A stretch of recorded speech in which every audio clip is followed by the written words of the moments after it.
Secondly, another viewpoint. We often hear that constant economic growth is essential. But what if the focus shifted from buying more stuff to enjoying more experiences and services? This might be a healthier approach for our wallet, our purse, and for the planet. So this idea that perpetual growth is a good thing, I think it's time to question that.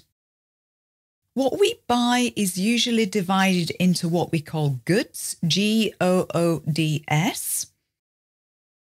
That means products, physical things that you can buy and take home or have delivered to your door. And services, that's Services. And by services, we mean actions that we pay for. Like getting your hair cut, getting your house cleaned, or getting your shoes repaired. They're services. So this healthier for your wallet and better for the planet idea? If we spent less money on goods, aside from essentials like food, surely that would be a good thing. Most of us in the UK have too much stuff anyway. A lot of programmes on our TV about hoarding and getting rid of stuff when you've got too much. Perhaps we're all a bit like that. And buying more stuff not only means that our bank balance is worse off, but it's actually worse for the planet. It means more plastic, more industry, more pollution, more non-biodegradable items, more stuff that we perhaps throw away in the end. Isn't it better to use what you've got and save your money for more enjoyable experiences? And boost the economy that way rather than more stuff. So I think it's more ecological to not have perpetual growth, better for nature. And maybe it's good discipline for us as individuals, but also for governments too, to just spend less. Thirdly, those doom and gloom retail sales statistics were for October. You might argue that the biggest boost for shops selling goods in the UK, as in many other countries, is Christmas and Christmas shopping.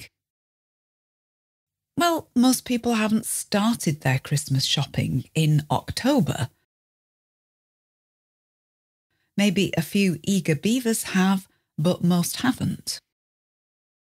So surely sales figures will be much better for November and December when people get going on their Christmas shopping. Maybe people were economising in October so they could spend more in the next couple of months. But in the news article, things like poor weather and lots of rain are to blame.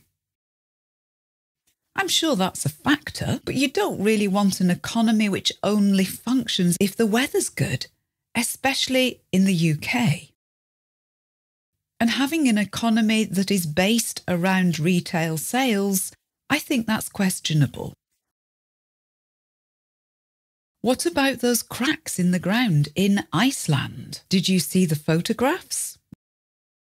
The southwestern peninsula of Iceland apparently could face decades of volcanic instability, warned the Icelandic Met Office. The Met Office, and this is a word I'm about to say that I find really hard to pronounce. Met stands for Meteorological Office. We have one in the UK and ours reports primarily on the weather, but in Iceland there's a lot more going on. So their Met Office does report on the weather, but it reports on ice, pollution, avalanches and seismic activity, most of which we don't have in the UK. An avalanche, AVALANCHE,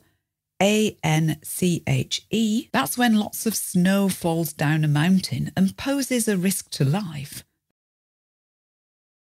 That's an avalanche. So Iceland is known to have high levels of volcanic activity, but scientists were surprised and alarmed this week to find that in the town of Grindavik, magma is flowing underground miles away from where the volcano is. That word magma, M-A-G-M-A, that means molten rock, rock that's so hot it's a fluid, a liquid.